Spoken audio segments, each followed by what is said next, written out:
Hey, Mercs and Merkettes! Welcome to Wade's World, the Deadpool podcast. It's me, Phil, and with me, as always, is that Mistress of Mayhem herself.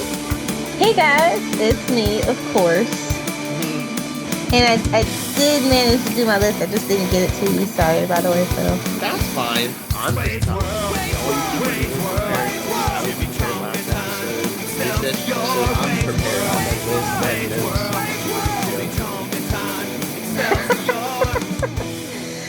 Here at the Deadpool podcast, Wade's World Deadpool podcast, we like to wing it by the seat of our pants, so that's okay. So should we jump into our top 10 list? Yeah, what is our top 10 list topic this week, Phil? Forgotten supervillains. Yeah, it was inspired by the villain this issue, the Vamp. As it says right on the cover. Because there's no popular demand for this character. Alright, so who wants to start us off, you or me? I can start. Okay. Let's see. No, you start. Okay. Number 10. Mercurio the 4D Man. I'm gonna do these in chronological order from oldest to newest. Mercurio the 4D Man, first appearance, Thor 208 from February 1973. He does have notes, the little blimey bastard. Yes, he's from the planet Gramos, and he has enhanced strength, flight, intense heat and cold, and interplanetary teleportation. Pick something and stick with it. Or just have it all. Number 9 is Cassandra Nova. Ooh. Yeah, first debuted in New X-Men number 114. She is also known as Professor X for anybody that cares. Yeah, think of like the crack baby version of Professor X. Yeah, pretty much. Alright, number 8 is Ion, Voletta Todd, first appearance, Machine Man number 15 from June 1980. She has a body composed of living ionized gas. She can manipulate electromagnetic energy, and of course she can fly. Yeah, she can't get a date to save her life because she's very gassy.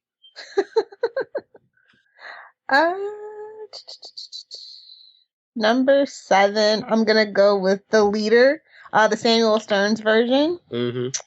I think he first appeared in Tales to Astonish number 62, way back in 1964, before either of us were born, Phil. Yeah. That's like the biggest tragedy so far. This list of the leader used to be like a big deal in like the Hulk world, and it's like, what the heck happened? Yeah. It all went to his head. Heyo. Heyo. Alright, are we ready for number 6? Yes. Number 6. The Black Fox. And no, I'm not talking about Lilith Hellfire.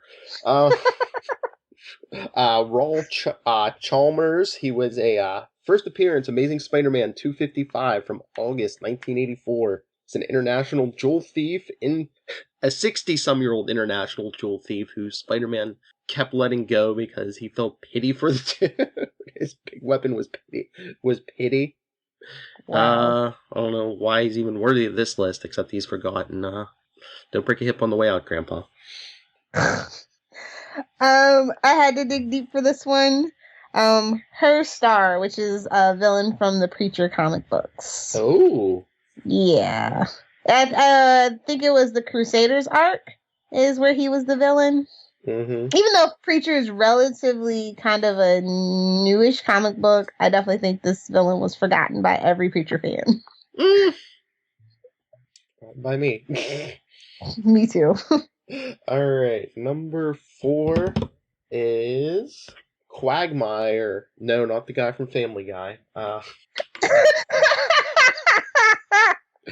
This one debuted in Squadron Supreme number 4 from December 1985. His name was Jerome Myers, and he manipulates Dark Force energy, and it takes the form of like a deep tar. It's like a tar-like substance. So as any smoker can tell you, tar, not good for you. I had third angsty fought Quasar once, of course. Number 3, Kang the Conqueror. First appearance was in Fantastic Four 1963. But I think my favorite issue, like the old school stuff, is Avengers number 8 from 64. So, like the old stuff, man, if you can find it, read it. I love old school Marvel. Yeah, I've read some of that stuff in like reprints. I mean, that helmet was big back in the day too. Yeah, I feel like they got some inspiration from like Darkseid from Kang. Just saying, just throwing that out there. Marvel stealing stuff. No, I meant DC. Oh yeah. Oh yeah. And also, I feel like he was a precursor kind of for Apocalypse as well. So. All right, number 2. All right, kind of cheat here. This one's a team, the Femme Fatales. A few of them originally appeared in Marvel Comics Presents 48 from April 1990, but the whole group appeared in Amazing Spider-Man 340 from October 1990. Knockout, Bloodlust, Mind Blast, and Whiplash. Yeah, that's right. They were the Spice Girls of their time. Oh my God. Bill, what am I going to do with you? Number 1. Number 1. I think I'm going to go with... Hold on. Oh, she had more than 5. Wow. I know. I was just trying to have a backup in case you... when I was originally doing the list before if I crap the bed again, okay. Yeah. And that's the magic of editing. It's okay. I'm going to go with Dr. Savannah. Oh. From Justice League Gods and Monsters, first appearance. Well, that's the movie you might, if you guys are in the DC, know him from. But he first appeared in Wiz Comics number 2 back in 1940. And he was also in the Power of Shazam graphic novel from 1994. And I'm a big Shazam fan, so. Wiz Comics. And even I have a hard time remembering this guy. Wiz Comics, found under P. Yep. So. On to the meat and potatoes of this podcast. We're talking Deadpool number 6. Mm-hmm. The title of this issue is all kinds of triple and quadruple double entendres. Man, check out the head on that chick. Oh, this is so clearly a late 90s book. I know. Oh, you can't tell from when Deadpool's and Blind Owl are playing basketball when Deadpool's wearing Scarlet Spider's sweatshirts. Right? Oh my gosh, this issue was too much. It was too much. I was laughing the whole way through. Oh yeah. And can we bring back Will Wade? I need that. We need like every comic book needs that at the beginning now. All Marvel comic books. I was like, I think this was the first appearance of Little Wade. It is. Yeah, I think all comic books could use that. Because I mean, I think the Deadpool they still do recap pages. So yeah, bring back Little Wade. That was cute. I totally forgot that used to be a thing. Mm-hmm. This is the start of a new arc. I was like, okay, Vamp, why not? We did T-Raid last issue, why not? And so I'm like, come on, Deadpool, you should have known this was a supervillain and not a doctor. I mean, doctors really, are there any female doctors walking around with their whole chest hanging out? Harley Quinn would like to speak with you, like to have a word. Even in that flashback of Batman the Animated Series, I'm just saying. Yeah. And then just Deadpool scaring one of the patients with his image inducer. Oh man, so 90s. So 90s. Yeah. I think one of my favorite pages has to be where the guy's dangling the carrot. This is like, yeah, that imagery. Okay. Did they ever explain like the origin of Vamp's powers and what they are? Of course not. That's too much like the right thing to do. You just gotta go with it. And I mean, no better book to go with it. Yeah, but I'm not even saying just this book, but ever have they ever? I don't think they've ever explained her origin. Did they have that? I don't know, and I don't care. Or like specifically what her powers are, because she seems to have like super strength. I think she has some kind of mental powers, but her big thing is she it's this woman who turns into this caveman looking thing Yeah. with a big leader head. You're picking the leader, very timely. Yeah. I don't know. Where's this path gonna take us? I don't know, man. I don't know. Oh, but I saw the. I mean, I do, but I don't want to ruin it for you guys. Oh yes, because we get another mystery villain at the end. Yes, Who's gonna that play? he kind of told us already. And if you were paying attention to Whittle Wade, Who's gonna play a big part in this arc? And I forgot until I saw the ad. Part of this arc, we got to do Daredevil, Deadpool '97. Another clue to the villain. Ooh, I totally forgot too. Yeah. Mm-hmm.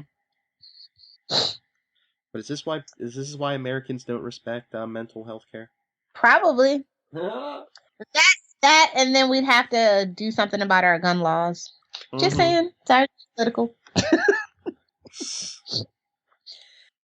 She kind of looks at the end of this page. I was like, does she still have the Katana's mask, or?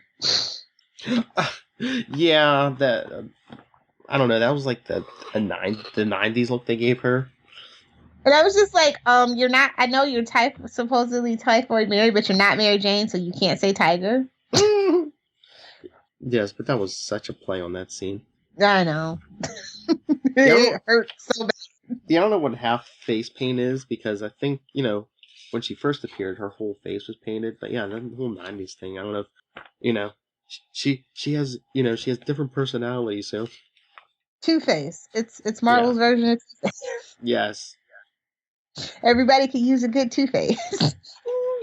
I love the line in here when Deadpool's fighting Vamp, or now she's all mutated out, and the big head, the big bald head, and he says you got me thinking I'm hitting on all the wrong mutants. I wonder if that sexy Professor X is doing anything.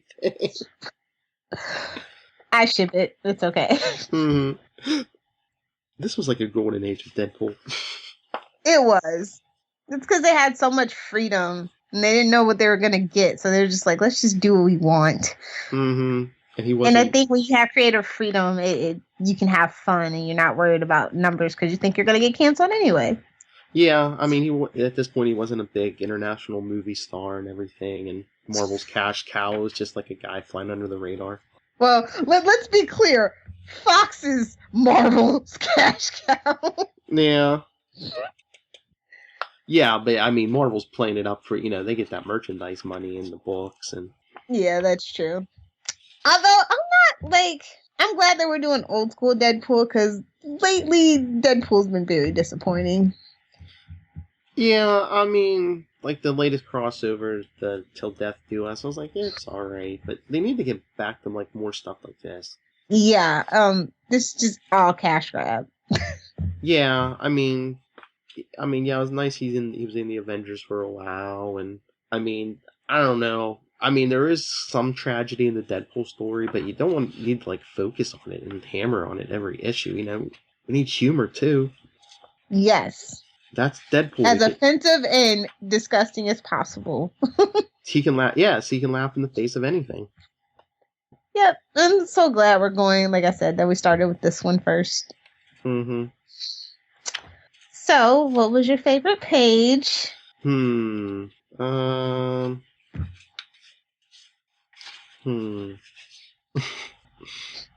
think they hooked me with the title page. I absolutely love the Scarlet Spider. Yes. Sweatshirt. Oh yeah, Scarlet Spider is one of my favorite characters. And spoiler alert, he has a new book coming out. Oh yeah. Mm-hmm. I might actually pick that up this Wednesday. Yeah, oh yeah. Tyler's all into Scarlet Spider. I found this out. Yeah, he might actually do a review for a new Marvel Roundup. Ooh, like Charlie fancy. Like Charlie does for us over on World's Finest. Look at Phil just shamelessly plugging away. Look at him. I taught you well. Mama's so proud. I am your Frankenstein. So yeah, what did you end up giving this issue? This book is, if we're doing out of 5, this has to be like up there. It's probably like, we do number or letter? We switch it up because we're unpredictable. So whatever you want to do, I'll go with. I'll give this one an A. Ooh, Okay, I will actually agree with you. It's got action, it's got comedy, it's got like an actual plot. And I think I have to agree with you on that title page. Okay, random nonsense. I thought this was just a rumor, but supposedly it's true. Miley Cyrus plays an uncredited cameo in Guardians of the Galaxy. Is that what it was? Yeah, I think so. Kevin confirmed it, so must be true. I just wonder if like it's just like something like they turn on a TV or they're like, yeah, it's like it's a post-credit scene. So that's the other thing me and Charlie were talking about. I think they said, is there like 4 or 5 post-credit scenes? Oh no! There's something like that. I'm gonna be there forever. Well, like I was thinking. I mean, we sit through all the credits anyway, because usually when you have 2, they don't put one till like the very end anyway. At least this way, you break up the credits more. Or you can just do what I do and watch it on YouTube because you got a life. Ain't nobody got time to be sitting through 15 extra minutes. Oh, but no, when me and Charlie were talking about super connectivity, did you hear they revealed who Stallone's playing? No, I didn't hear this yet. Starhawk. What? Yeah, they're saying they're gonna bring in like I guess that original Guardians team because you already have Yondu. They're bringing in Starhawk.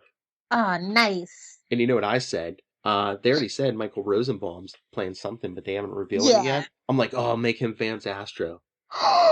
Yes, I didn't know I wanted this until you just said it. Oh, yeah. I love Michael Rosenbaum. He is a really great actor. And give him that cap shield. Come on.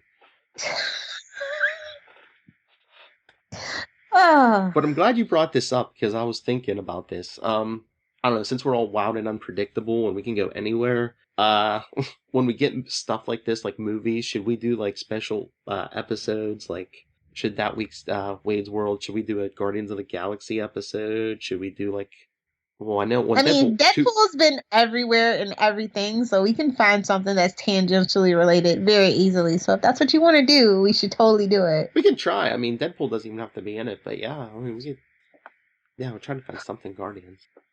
Yeah, let's do it. Yeah. Oh, and one other thing I'm really happy about is that Shadow King is returning to Marvel Comics. So. Well, they saw. I'm corny. I love him. Don't judge me.